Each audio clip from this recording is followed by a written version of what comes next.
porque es útil. Y luego tenemos los agonistas. Los agonistas, que fundamentalmente son estos tres fármacos, pranipexol, que tiene muchas marcas, ropinirol y neupro. Pranipexol, lo más famoso quizás sea Uprimea y Mirapexin. ¿Ves lo que hemos hecho directamente? Hemos contratado un catering de hamburguesas. ¿Me puedes subir el volumen? Que más alto no puedo hablar. ¿No me entendéis? Me ha quitado la mascarilla. No quiero contagiar a nadie, a ver si me oís mejor. Vale. Bueno, estábamos aquí en que hemos evitado la destrucción de Levodopa con ICOMS, hemos evitado la destrucción de dopamina ya cerca del final con IMAOS. Cuando ponemos agonistas, lo que estamos haciendo es básicamente contratar un catering de hamburguesas.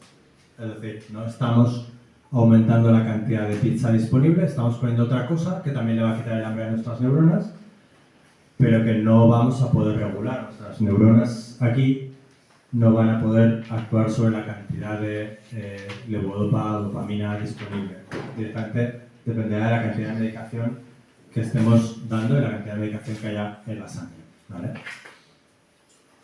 Entonces esto es para que veáis que de una manera más o menos sencilla podemos entender que distintas pastillas que todas pretenden que aquí la gente se quede sin hambre actúan distinto, consiguen esto distinto y por tanto sus beneficios y sus problemas pueden ser distintos, ¿vale?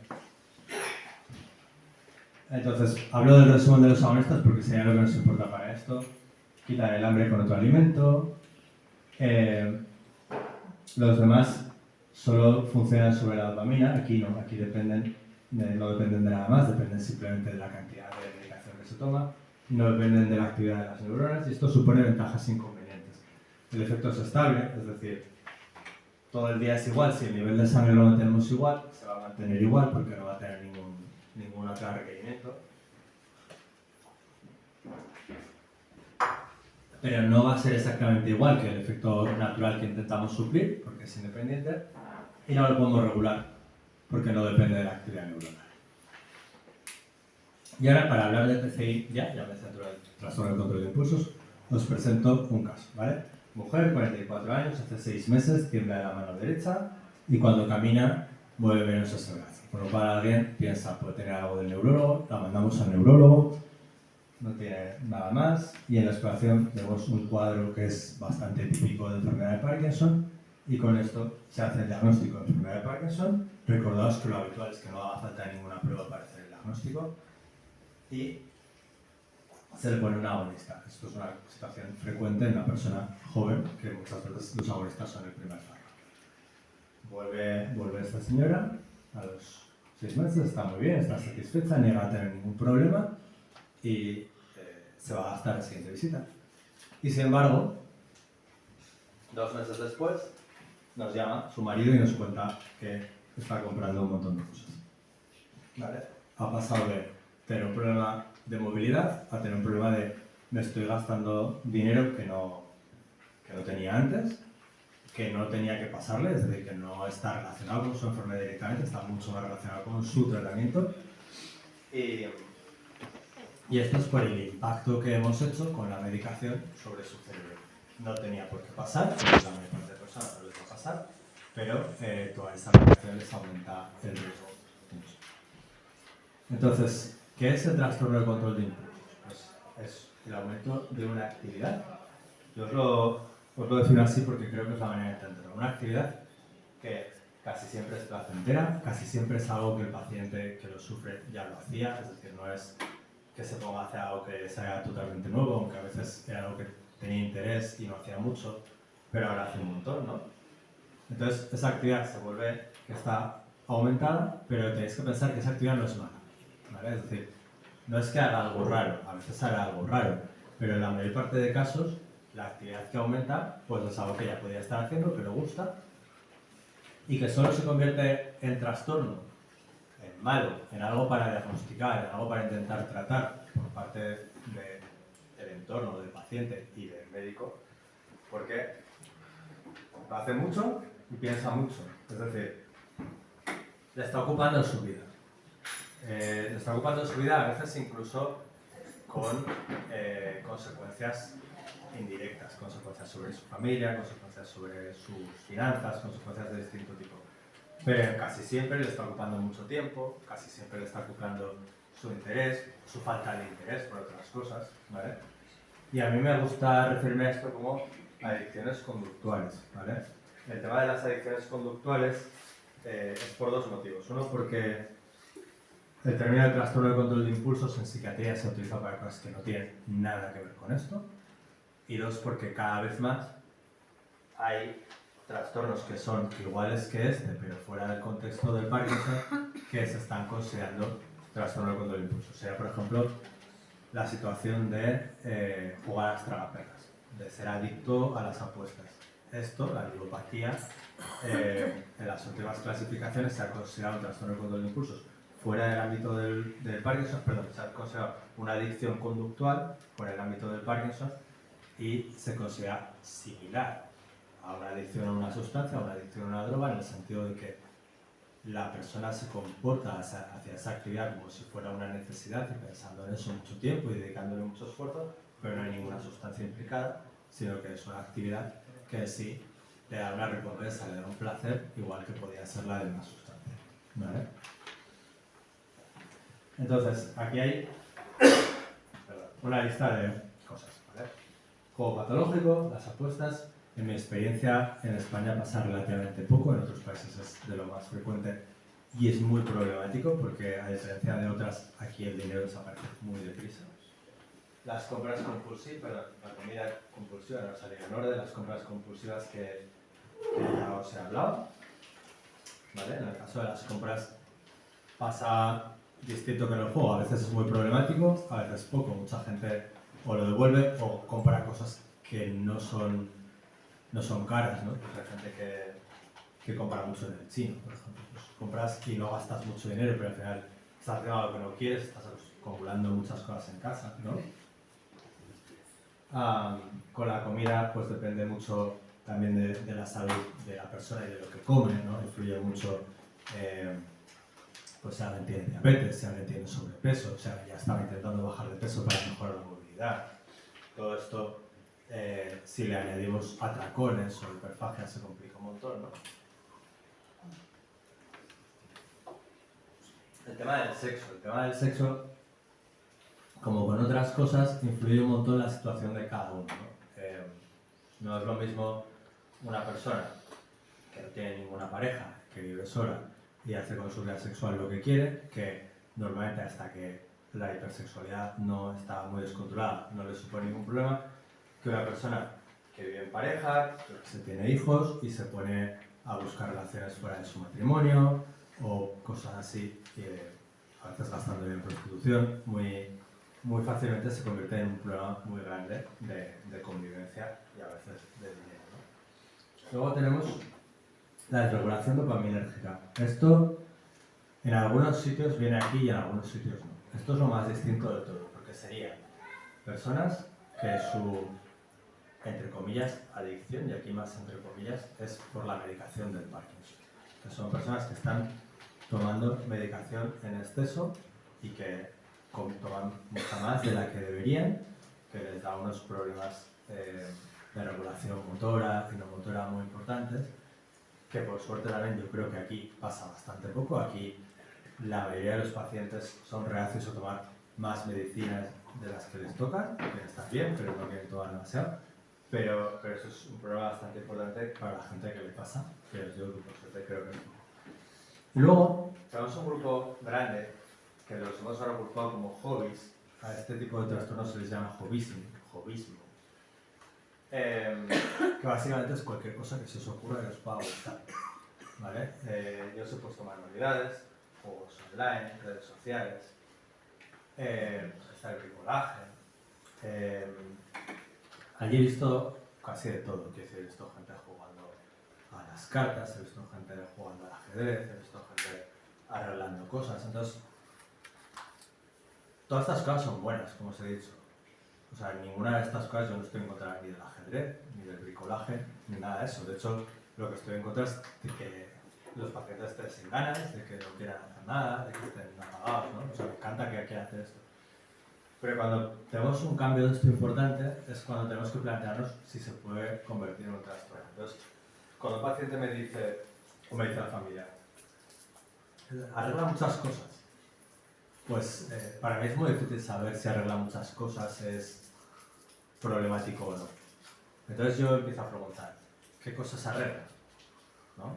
Quiero saber si arregla las cosas que tiene que arreglar, es decir, aquí habrá gente seguro que llama al fontanero y gente que no, hay gente que llama al seguro y gente que no, cada uno tenemos nuestra manera de hacer, pero luego tenemos a gente que cuando llega a este punto se pone a arreglar cosas que no son suyas, se pone a buscar quién puede tener algo que arreglar, ¿no? Lo mismo pasa con la cocina, me pongo a cocinar para mis vecinos, hago tartas todos los días porque me gusta hacer tartas y me he obsesionado, entre comillas, obsesionado con hacer tartas.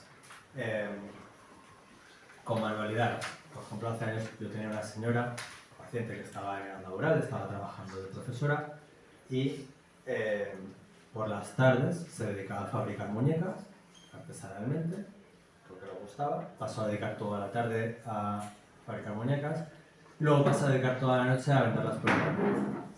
¿Vale? Entonces, fabricar muñecas está bien, pero cuando llegas a este punto, pues es que en algún momento teníamos que haberlo parado, ¿no? En algún momento hemos pasado de tener un hobby que estaba muy bien a tener una conducta que se convierte en un problema para todos, ¿no? Pues por no dormir, por el impacto sobre la familia, por el impacto en, yo que sé, conducir a trabajar al día siguiente, en un montón de cosas, ¿no? Bueno, las redes sociales, lo mismo. Las redes sociales, ya sabéis que hay jóvenes sin ningún tipo de enfermedad que se enganchan fácilmente, pues en este contexto de la medicación del Parkinson también pasa y también hay gente que está todo el día mirando y enganchada, mirando, actualizando fotos y así. Realmente la lista aquí es muy variada. Se me olvida poneros una cosa que os comento, que creo que os la he puesto en el papel, que es el tema del orden. Esto tampoco es muy frecuente, pero hay gente que lo que le absorbe es el orden. Exacto. Entonces, ordenar la casa está estupendo, pero si estás todo el día, ordeno las cosas por colores, luego las ordeno por orden alfabético, luego las saco otra vez, luego cambio los muebles de sitio, pues obviamente eso no funciona, ¿vale? Y es otro tipo de trastorno con impulsos que tampoco es muy frecuente, pero también hay que darse cuenta. Entonces, ¿qué no es? ¿Por qué he puesto esta diapositiva? Por el nombre, trastorno del control de impulsos. Lleva a confusión. ¿Qué no es? No tiene que ver con la impulsividad, no tiene que ver con que nos pongamos a gritar, seamos bruscos, seamos agresivos. No es esto. Es decir, las personas que les pasa lo que van a tener es placeres que se convierten en necesidades. Placeres que podemos tener cualquiera, que se convierten en algo que se repite y que de alguna manera obsesiona, en lo que estamos buscando hacer todo el día o muchas horas al día, ¿vale? ¿Se podría decir que una costumbre de hacer, por ejemplo, una manualidad se convierte ya en un problema cuando te crea ansiedad? ¿Ansiedad o nerviosismo? Es muy buen punto. A ver, la ansiedad por no hacerla. Es decir, una persona que hace manualidades y llega un momento en el que, por ejemplo, tiene que ir al médico o viene un día a la semana a la asociación y ese día no va a hacer las manualidades, y eso le genera una sensación de malestar, pues sí, estamos hablando de que probablemente está desarrollando un problema. ¿Vale? Y que probablemente nos interesa ver si hay algo que se pueda hacer antes de que esto vaya más. Sí que es cierto que muchas personas que tienen una rutina en la que hay una conducta de este tipo, cuando salen de esta rutina por lo que sea, a veces mejora, ¿no? Pues, por ejemplo, gente que hacía manualidades, ya que lo has dicho, todos los días y se va 3 semanas de vacaciones a un sitio que no puede hacer manualidades, los primeros días lo está pasando mal y luego ya empieza a estar en su ambiente normal y cuando vuelve, pues si no vuelve a empezar, igual no empieza ya, no siente esa necesidad que siente. Entonces, ¿cuándo avisar? Bueno, pues yo creo, y esto no creo que haya cosas, pero mi opinión es que si hay una actividad que se ha vuelto muy aumentada, que no era así, hay que avisar. Y hay que avisar de entrada antes de que sea un problema. Es decir, ponemos medicación para el Parkinson, lo llevamos con medicación para el Parkinson ya meses o años, y de repente nos encontramos que el paciente empieza a comer un montón de chocolate. Siempre le ha gustado el chocolate, pero ahora pues hay que comprar el chocolate todos los días, o casi cada semana hay que comprar un montón de chocolate porque se va gastando, como entre horas, no sé qué. Pues yo no esperaría a ir a más. ¿Por qué? Por dos razones. Bueno, una es que no tenemos un tratamiento. Entonces, el prevenirlo en estadios iniciales, el prevenir que esto avance, de momento es la mejor herramienta. Y la segunda es porque yo os lo he contado como si cada uno le tocase una cosa. Pero no es así. Hay gente que solo le toca una y hay gente que empieza por una y acaba con tres.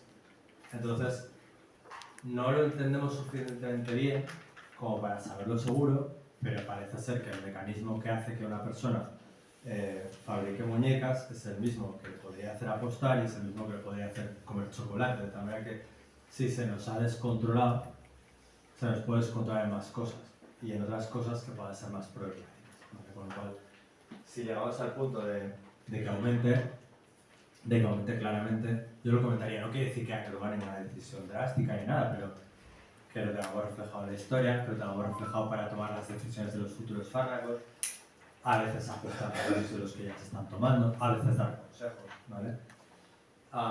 Y desde luego, si llega a ser un problema hay que avisar siempre, ¿vale?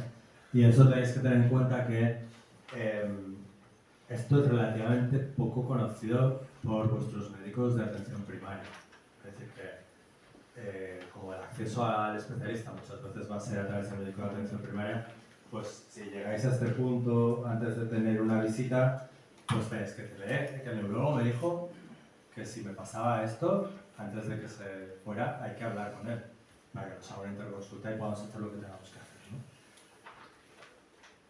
Y ahora viene un breve resumen de lo que nosotros podemos hacer, ¿vale? Lo primero, como os he dicho, no hay un tratamiento que esté establecido, no hay ninguna pastilla que poner, se han hecho algunas pruebas, pero no hay una cosa que sea universal en cuanto a poner, pero sí en cuanto a los agonistas, ¿vale? El tema de las hamburguesas que os he contado. Las hamburguesas que nosotros las repartimos y son independientes del control de vuestro cerebro, según cuánto agonista hay en sangre, esa es la actividad que hay.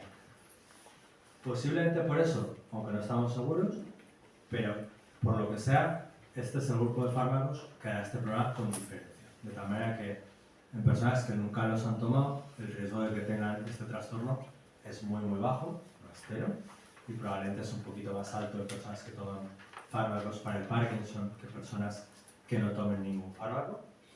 Pero sí que sabemos que es una cosa, bueno, a mí me impactó mucho en su día, y por eso me metí aquí, que es que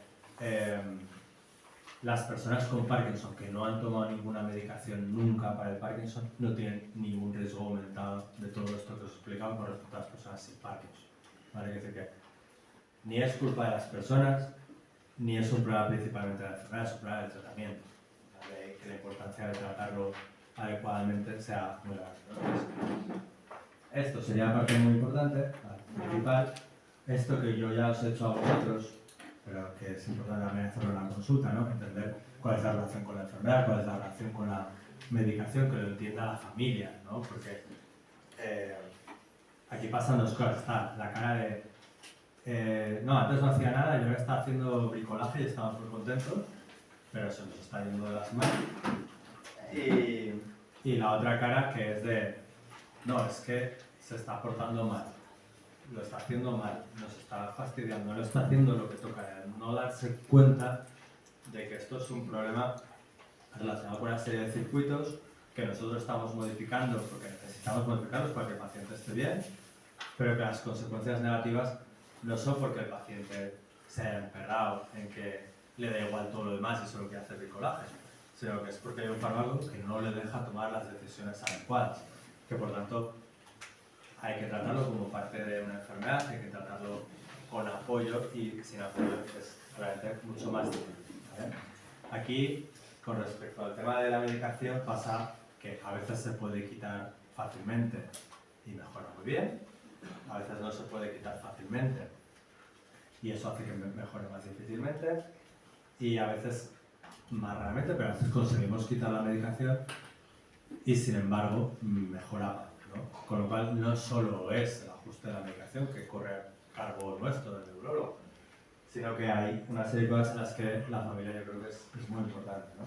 Entonces, estos son ejemplos, pero si por ejemplo el problema está con el dulce, pues el que evitar que haya dulces en casa es brutal, ¿vale? O sea, la mayor parte de gente que tiene problema con el dulce o con algún otro alimento lo tiene o por festividades, pero es más puntual, o sobre todo lo tiene porque están en casa, ¿vale? Cuando están en casa y está disponible, vale.